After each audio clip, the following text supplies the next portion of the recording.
जय शिवराय मित्रांनो, मी शिवदत्त शिंदे स्वागत करतो तुमचं एका नव्या कोऱ्या करकरीत व्हिडिओमध्ये। आज आपण जातो आहे डागभैरी येथे। चला तर आपण आपल्या प्रवासाला सुरुवात करूया।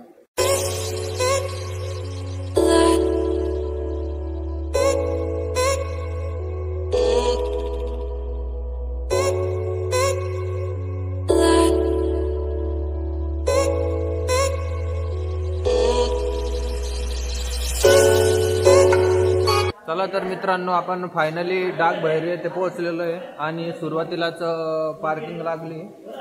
पार्किंगलाच इथं एक महादेवाचं मंदिर आहे, बघूया आपण, दर्शन घेऊया कसं आहे तर आतमध्ये। कोई कहे तू काशी में है, कोई कहे कैलाश, जब जब तुझे पुकारा बाबा तू था मेरे पास। तेरे बल से मैं बलवान, बाबा तू मेरा भगवान, तेरे चरणों में ही रहना जब तक मेरे तन में प्राण। मेरे बाबा डागभैरीला चढण्यासाठी सुरुवात करूया आणि आपल्या सोबत कोण कोण आहे? Hello guys, my name is Prashant Mishra. Hello, my name is Umesh Deshmukh. My name is Vishasan Kamble. My name is Ravi Mandari. चला तर आपण आपल्या प्रवासाला सुरुवात करूया।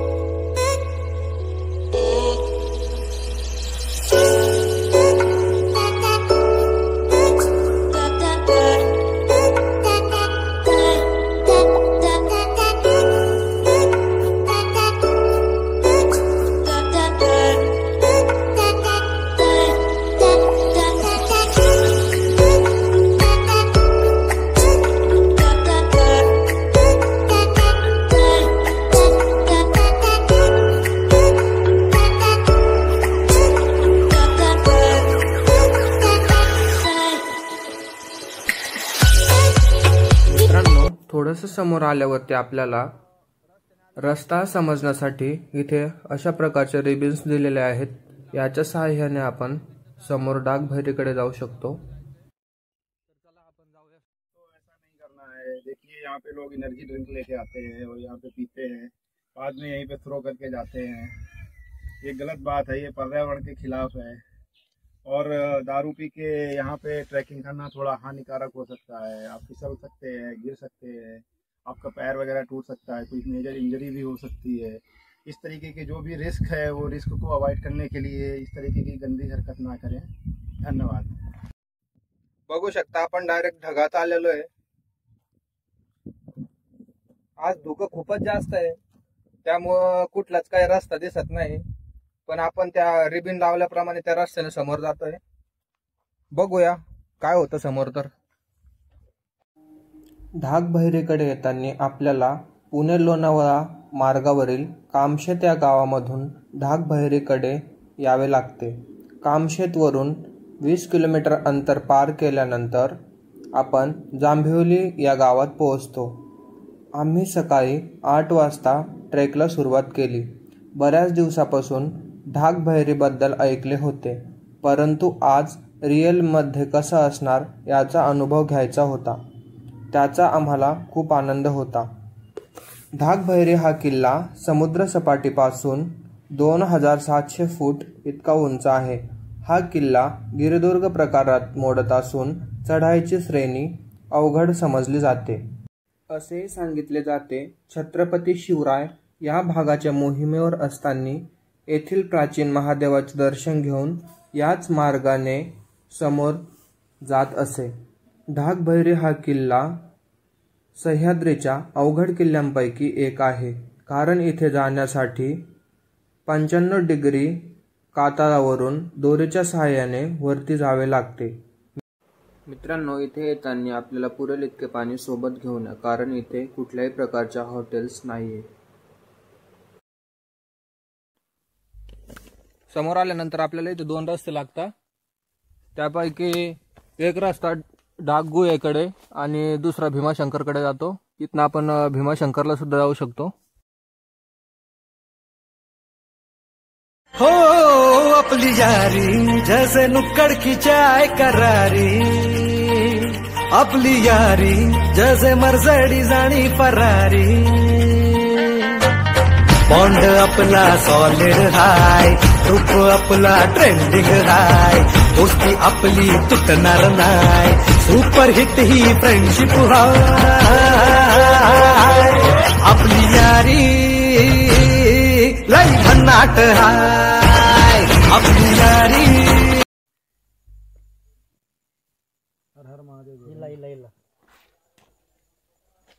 हर हर महादेव. समोर आल्यानंतर इथं खूप पक्ष्यांचा आवाज येतो, आपण बघू शकता.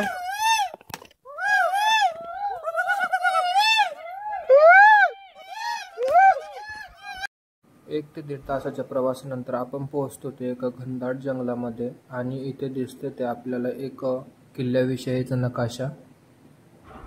यामध्ये आपण सध्या कुठं आहोत आणि आपल्याला कुठे जायचे हे आपण बघू शकतो. इथे आपण आता पहिल्या गुहेपर्यंत पोहोचलेलो आहे आणि इथं बघू शकता ढाक किल्ल्याविषयी माहिती दिलेली आहे. आणि आता आपल्याला इथनं खाली जायचं आहे, पाठीमागं बघू शकतो इथनं आपल्याला खाली उतरायचं आहे. आता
आपण अशा प्रकारे या रोपला धरून आपल्याला समोर जावं लागतं. चला जाऊया आता.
वरती आल्यानंतर इथं आपल्याला बुट इथंच काढावं लागतं, कारण वरती जायच्या टायमाला खूप असं घसरंडी, त्यामुळे आपण खाली घसरू शकतो. त्यामुळे आपल्याला इथंच व्यवस्थित वरती जावं लागेल.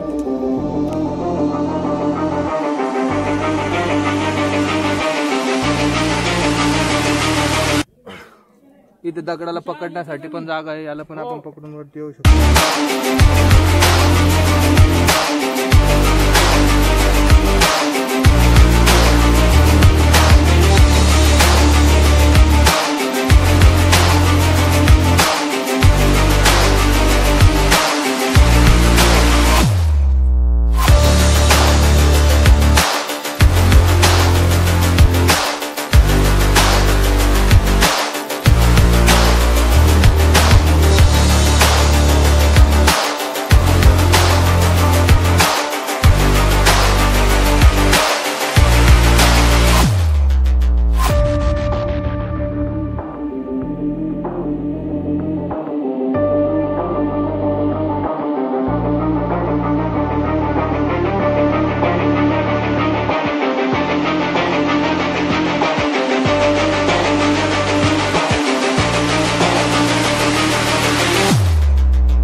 धन्यवाद.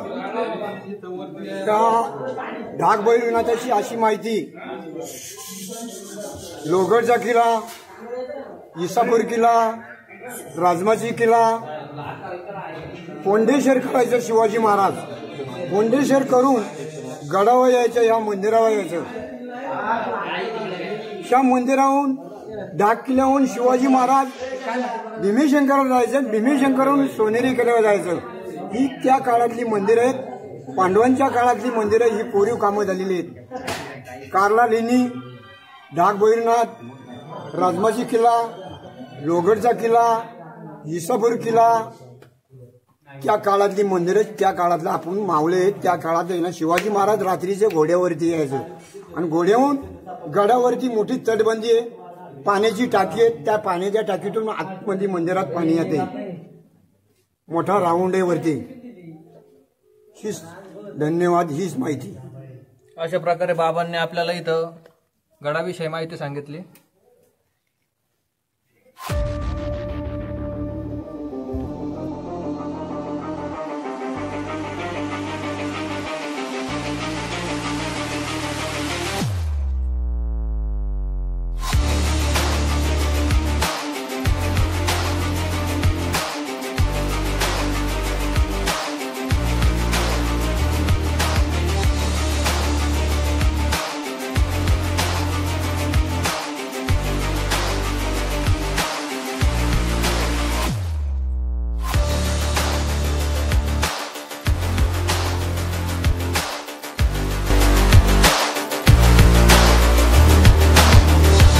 अरे चल की बाबा, कम यार.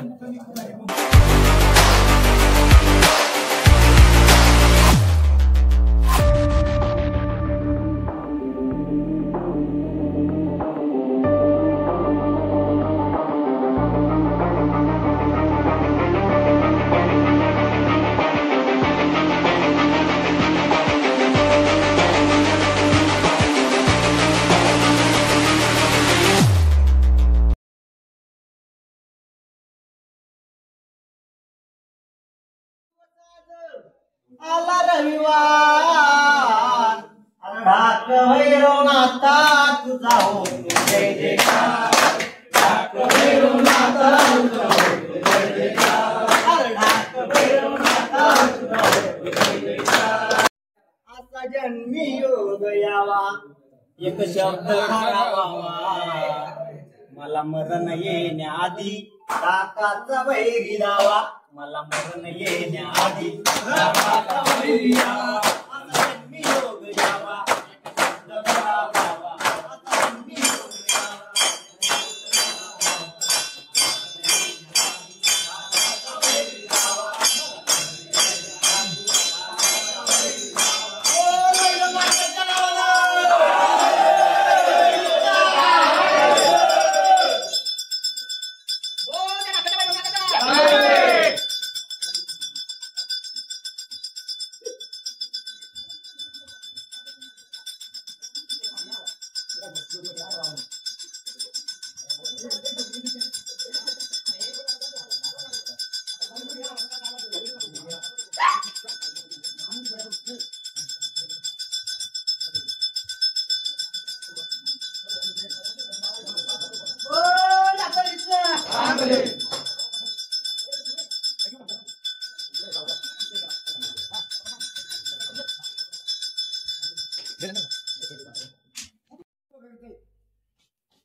काय याचा खर्च नाही केला.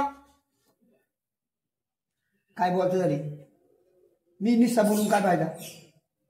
वारे गाणे निघून घरी घरी खेळते काय. चल ये, तुझ्या अंगात असले तर तू सांगून येतात का अशा बसून अशी आडवी काढी. नाही तर मी भैरवनाथाचं मागणी करतो. तो त्याच्या अंगात असेल तर कधीच आहे ना खोटं बोलणार नाही. कर्जत काळ भैरवनाथ हा काळाचा काळ आहे. हा जे ज्या तालुक्यात वारी ती आरोळी ठोकून सगळी बोलती होतात आणि प्रत्येकाला गुण देणार. बाळगोपाळांना स्वयंपाक सुद्धा करू शकतो. इथं स्वयंपाकासाठी भांडे सुद्धा आहेत, बघू शकतो आपण. इथं काहीतरी स्वयंपाक चालू आहे. वरती येताना तर आपण व्यवस्थित आलो, पण आता खाली जाताना जास्त जरा भीती वाटते. कसं बघू शकतो तुम्ही, खाली खूप भयानक दिसतंय. तुम्हाला कसं वाटतं इथे येऊन? खूप छान वाटलं. आणखी काय प्रतिक्रिया तुमची? अजून काही नाही. आता तुमची काय प्रतिक्रिया आहे? इथे वर येऊन लई छान वाटलं. तर आता खाली जायचं लई भीती वाटते, अवघड जागा आहे उतरण्यासाठी. तरी आम्ही सांभाळून जाण्याचा प्रयत्न करतो. ओके, हळूहळू जावा.